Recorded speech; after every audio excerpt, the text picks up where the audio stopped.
The moment of truth for Project Benelli Spaghetti.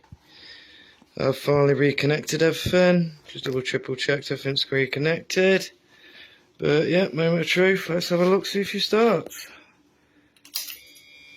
Fuel injector's working again. The customer states complete dead, nothing, no life. It's now come back to life. All the dashes there.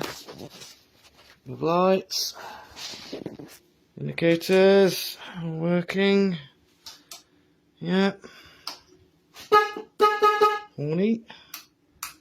That works with when it's started on. Hazards. The tail light weren't working before. It's back working. Brake lights. Both working. But the main real thing, does it now start and run for him? Let's have a go. And there we go.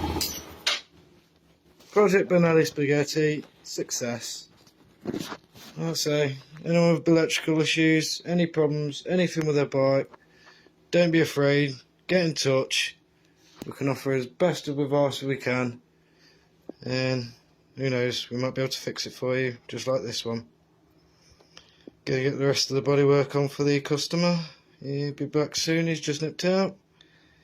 But it'll be a nice surprise to see when he gets back home and his bike is all running. But yeah, for now, another success. A&B Bikes out.